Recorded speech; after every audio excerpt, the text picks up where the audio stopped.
thank you everybody for joining us in another of these Barbados SEO talks. And today we have one of the trailblazers in the industry. We've got Aleyda Solis with us. Thank you for joining us, Aleyda. Oh, thank you very much for the opportunity, Patricia. It's a pleasure to be able to speak with you today. Yeah, we're very much looking forward to your keynote speech at Barbados. But let's start from the beginning.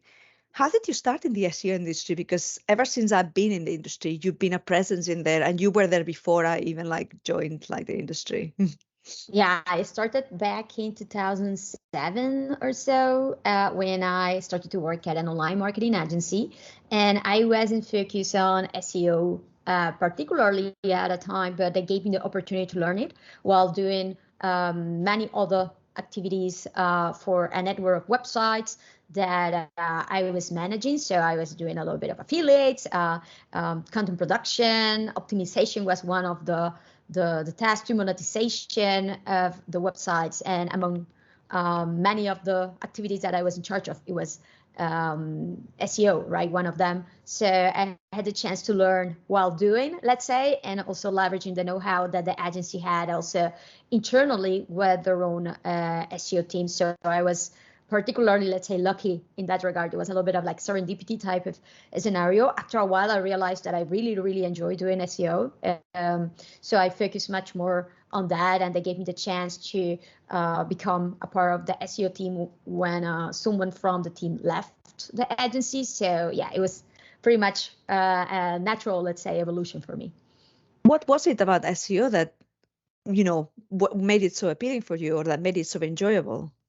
Yeah, I was before I became an SEO. I was an SEO. I was a web designer / front end web developer. I studied systems engineering back in the day as a profession, right? So at the time I really liked to develop websites, and it was something very natural. That after I develop websites, clients will come at the time say how I can attract visitors to my website, right?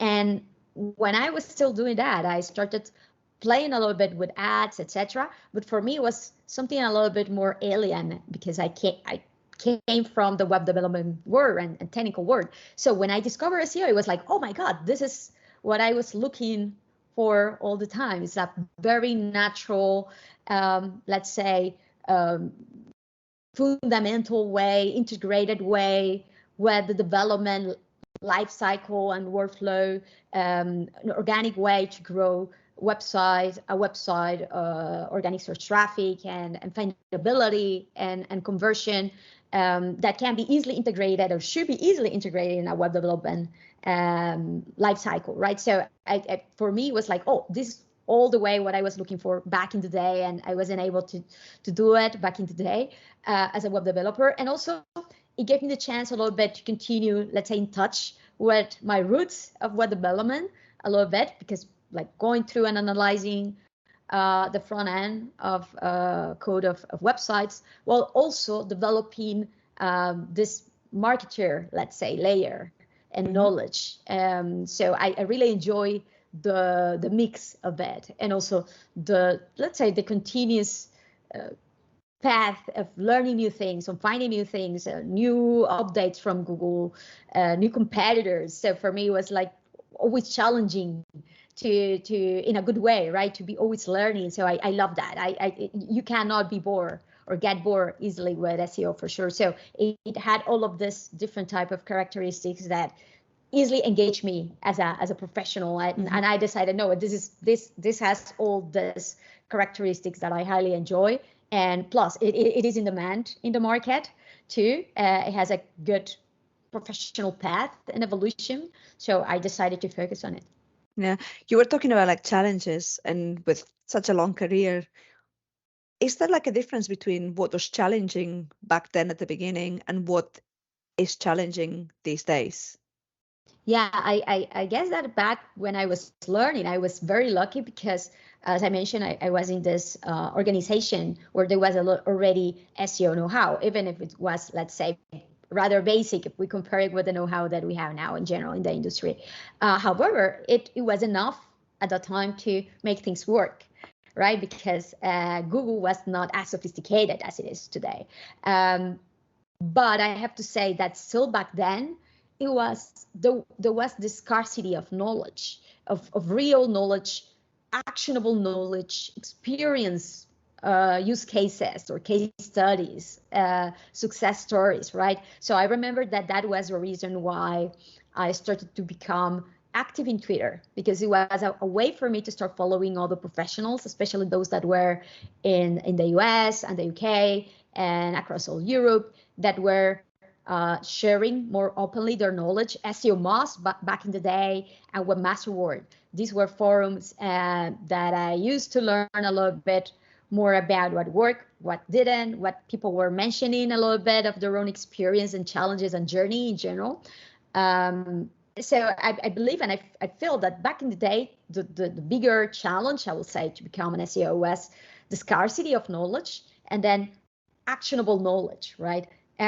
Nowadays, I will say, it's the other way around. There's so much information out there. There's a lot of noise too.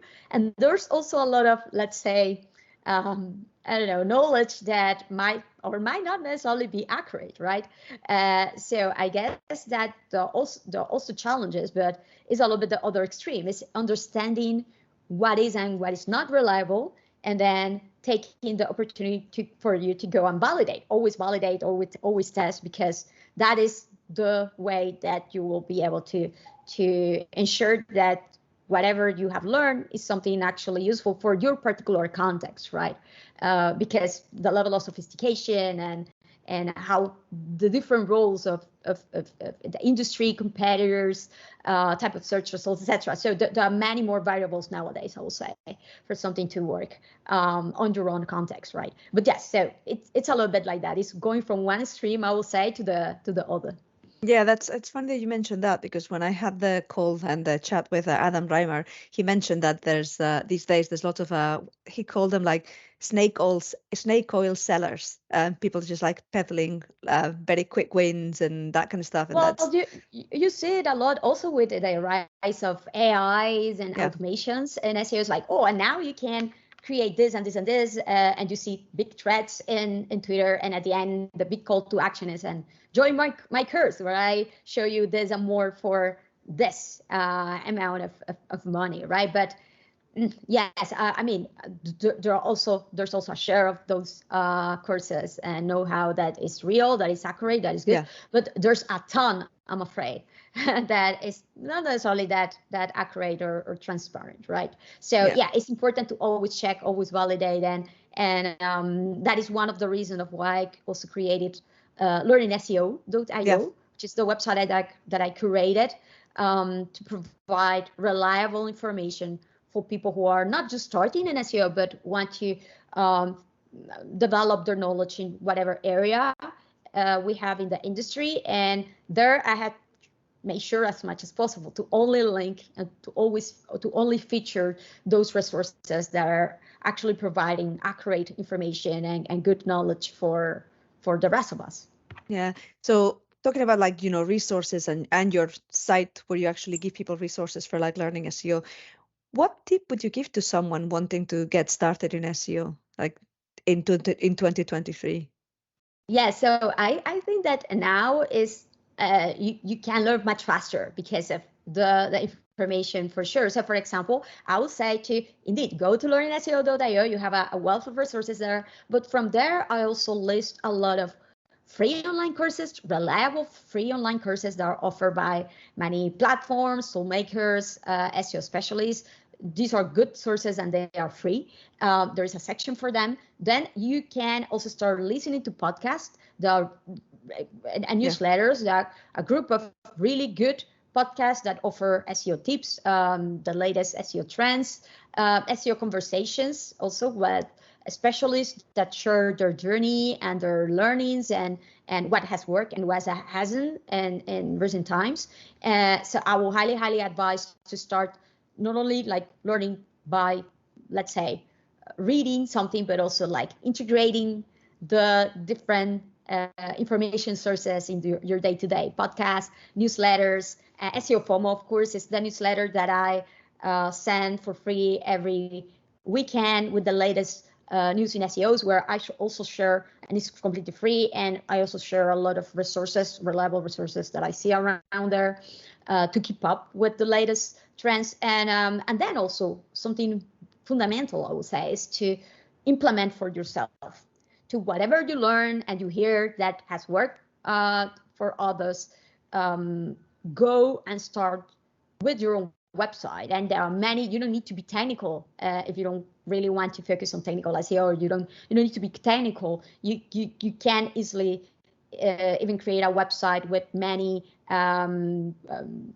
code platforms out there, and start testing whatever you have seen, you have learned, to verify and to validate it, to also to go through, let's say, a little bit of the process that whether developers or content writers need to go through. So you can also develop this, let's say, empathy and understanding of the process, right? Like even in organizations, the bigger it is, also the more complicated and bureaucratic it can be. So it can be at some point even more difficult to replicate, but it will allow you to develop these skills, and also to this thinking that it is always fundamental for you to double check, to test. It's great that it has worked for many. It doesn't necessarily that it means that it's not true, but what it is fundamental is that you validate if it is actually relevant for your particular circumstance, right? And for that, the best way is to check, double check for yourself by developing your own website. So I will say that is core. And then also, there's so many online events nowadays, right? I remember that when I was starting learning, I made this very big case for the company that I was working for at the time to be able to go to the first conference, in-person conference. Back in the day with SES Miami back in 2008. That was the first ever SEO conference that I went to, and it blew my mind.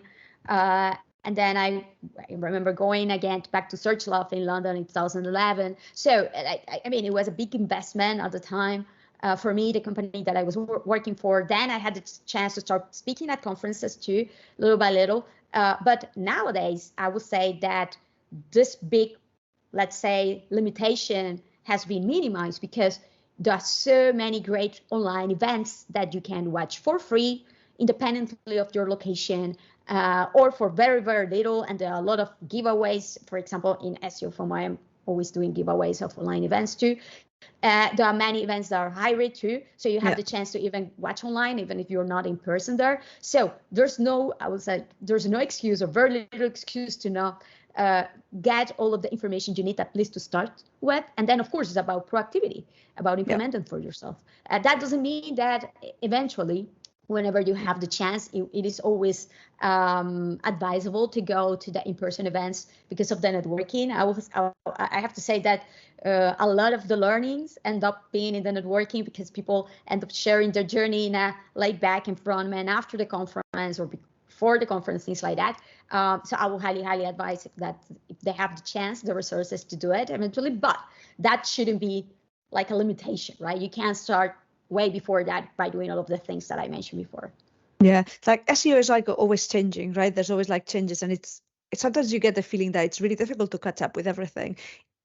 I'm gonna guess, like, is it maybe like being like curious and like a very good quality for someone who wants to work in SEO, like curiosity 100%. and willingness to like proactivity, curiosity. I mean, and I'm sorry to say this, whenever someone says, oh, I wish I could learn about X or Y, but I haven't seen a guide about that, or is there a course about something or whatever, that is already giving me the signal that potentially you don't necessarily have the attitude or the right mindset to be an SEO, because literally SEO nowadays, we have a Google guide for SEO, right? Look at the best practices. But when I started to do SEO, there was nothing about that, right? Like we will need to hunt for information, reliable information, and test for ourselves. And the best SEOs are those that are proactive, that go the extra mile, that test for themselves, that are always playing and see what works and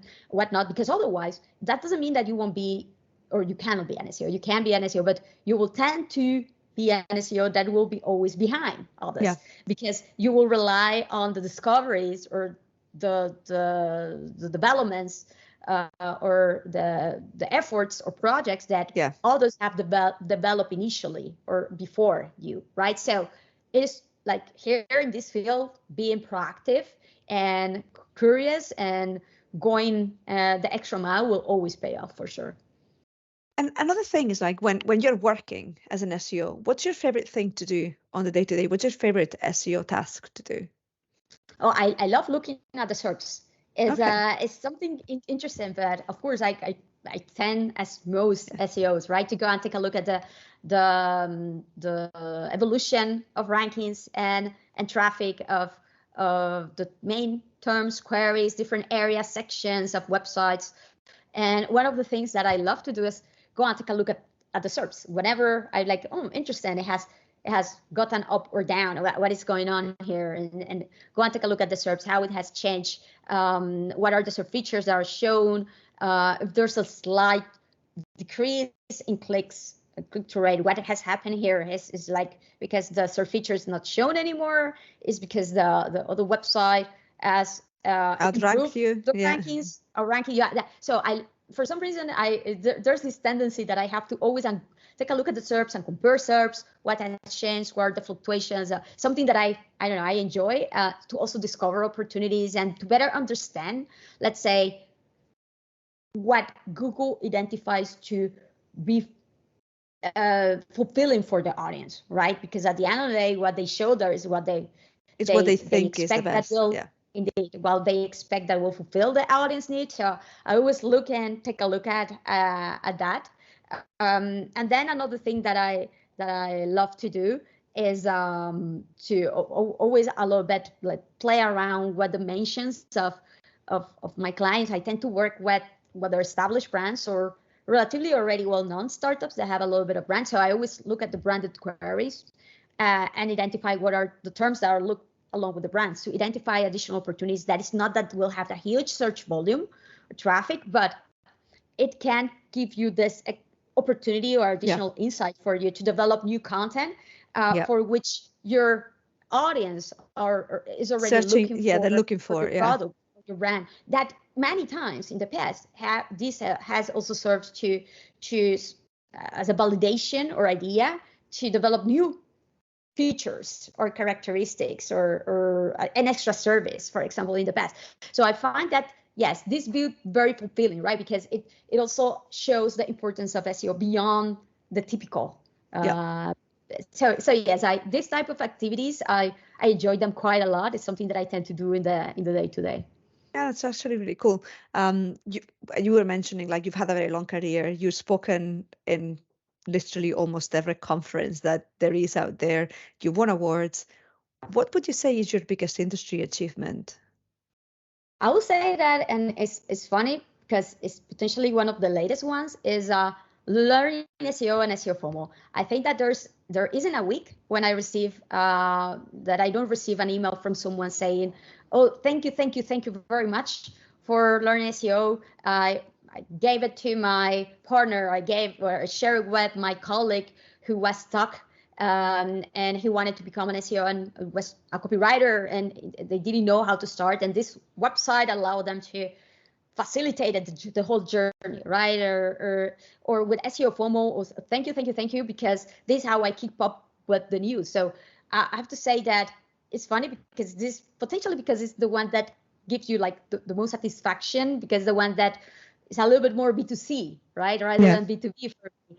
Of course, I have had excellent, let's say, or very fulfilling moments with certain clients too, that have mentioned, oh my God, all this rebranding, what an achievement, all the consolidation of this project. It took so much time, but take a look at the results now, or this website that like didn't have any non-branded organic search results a year ago. Take a look where it is now and all what they have achieved, and now they are the leader in their sector. This type of feeling is very fulfilling, but maybe because they thank me only once, and it's also paid work. It's different when it's something that you have done to give back to the community, and you do also for free in general, and they give it back. So it's a little bit of a mix, but I would say what learning SEO and SEO FOMO, this is continues, right? So it's the one that I feel that potentially like the bigger contributions back to the community for sure. Yeah, you're also like one of the leading women in the SEO industry. How do you think it has changed for women in the industry? I think like there's more visibility these days, at least. 100%. It has changed a lot thanks to especially the efforts of Arisha Ali and the Women in Tech SEO community that started a few years ago. And oh my God, it has changed everything because it has allowed women in SEO in general to have, let's say, this safe space, safe community to learn, to interact, to support each other, also with a lot of efforts and programs that she has developed to facilitate this, like what online with mentorships, the conferences, the webinars, etc. Right? Also highlight and feature women to get more visibility in the industry overall. Then there are also other initiatives like per areas, per languages. So in Spain we have Mujeres en SEO, which is a website that we created like in 2017 or so to give visibility for more women to be featured at SEO conferences. So whenever there was this SEO conference only featuring one woman and 10 men, things like that, it was like, oh, here you have a website where you can go and easily get in touch with more women in SEO. There's also another initiative that is called a group, Latinas en SEO, which is for Latin American SEO specialists. That is also amazing because it shows how it has developed also the sector there. But yes, I have to say that this is the thing, right? Like it is funny, ironic, and also a little bit sad because the thing is, since I came, before I was an SEO, I was a front-end web developer, web designer, and I had studied before that systems engineering in Nicaragua, of all places. It was already normalized for me to be only one of the few women, right, in the room, unfortunately, right? So when I became an SEO, it was like yet again another scenario where I was already one of the few women. So I had already normalized it, which is also wrong, right? It's not right. Yeah. So, but I was like, okay, yet again another scenario of this. So it was refreshing for me to see more and more women, and now I think that we have eliminated this normalization that was not right in the first place, right? To be or to become much more diverse. We're still not there yet quite, right? Especially when we talk about other angles of diversity, not only women versus men, but also the people of color, for example, etc., etc. So there's many more angles of diversity to integrate at events, in publications, and etc., etc., in every area of SEO. But little by little, I'm very happy and a little bit relieved too that this has become now an issue, a challenge that have become much more visible, and that we all acknowledge that is also there, and we are all doing efforts in one way or another, I believe. So yes, if you're a woman in SEO and don't know about these initiatives and groups, these are great places to start learning to feel that you have a community supporting you. Because I have to say that, yes, like now thinking about it, one of the things that it's not only that there were many more men in SEO than women, but the type of men that were in SEO back in the day when I was learning, they were very techy men that came from this, very specific web development area that eventually they became SEOs. But yes, it was very like men in tech, right? Very tech bro, very brushy, very also, I remember being scared to ask for stuff in Twitter because, oh my God, they are going to criticize me or they are going to think that I am a newbie or like, so thankfully, they'll say more. I believe that in general, we have become more aware that we cannot be trolls in Twitter. That it's not normal. Maybe back in the day it was normalized again, but it's not normal. It's not natural. It's not of a good community. It's not healthy, and we need to support each other. So I have seen also a change in that too. So it's great. I believe that in the last few years we have evolved and matured a lot as an industry. Yeah, and now that you're talking about that, I was going to ask, like, which are, you think, the best and the worst things of the SEO industry? I will say that right now, potentially, still nowadays, we can see some of trollish behavior in social media, right? That potentially will be some of the negative, right? Like I remember not necessarily that long ago. It was 2019 or 18, like 5 years or so. So I was already well known, let's say, and they asked me to do this subreddit, SEO subreddit, ask me anything, and so they asked to the community there is like, well, of course this is Reddit, right? They asked, oh, can you please leave the questions to Aleyda that is going to do this AMA in a few days, whatever. And there was this comment by this SEO from, I believe it was Las Vegas or something like that, American SEO, saying, oh, really? Why are you inviting this lady who doesn't know about real SEO? And I was like, still today. And I remember, and this was such at this moment, because I was literally at that point reading that comment while sitting in a room in Argentina, in Buenos Aires, because I was giving a conference in the other side of the world, right? It's like, still today, I'm like giving these speeches all around the world, and I'm still double questioned like this. And unfortunately, you still see this again and again in the SEO industry by certain players, but I think that it has become better. Let's push it. At the end of the day, it depends of all of us. It starts with our own behavior online, right? So I would say that that's still a little bit the worst. That's a little bit of the worst. Yeah, and the best? The best I will say is how that I don't think that there's an industry in which there's so much information that is free. That is completely free, and we are all sharing with each other. The problem is the noise, right? You need to eliminate the noise. Snake oil, as Adam mentioned before, he's completely right. But there's a wealth of knowledge, and a lot of people willing to share for free.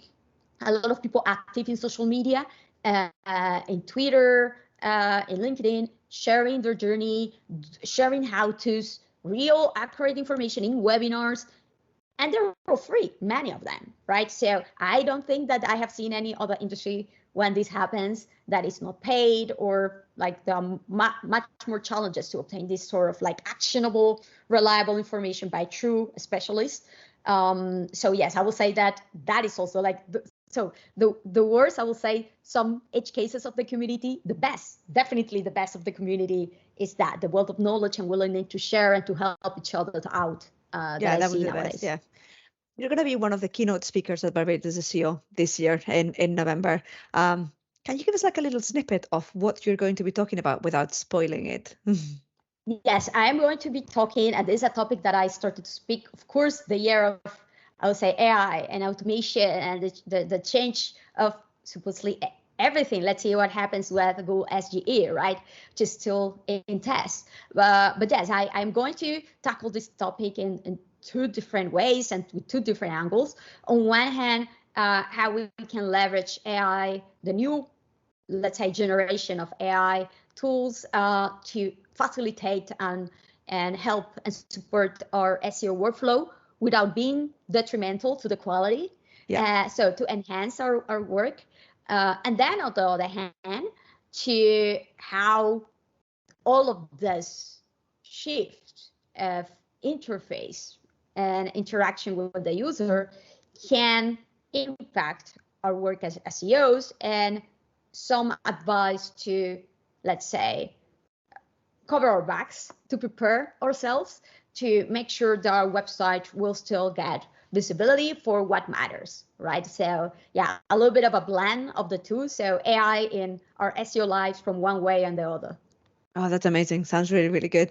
How much are you looking forward to coming to Barbados? A lot. I'm very, it will be my first time in the country. And it was one of those events where when I saw that Martin was announcing it last year, I was like, oh, it's such a pity that I was already committed for that time. But now it's like, I asked Martin even before I knew that I was selected to speak, etc. I was like, give me the dates, because I am going to attend anyway. So give me the dates to block it in my calendar. So very, very looking forward to share in this much more laid back Caribbean environment. Yeah, but we're we're all very much looking forward to having you there. One last thing though, what would you say to someone? How would you convince someone to come to Barbados SEO as an attendee? Like, how would you sell it?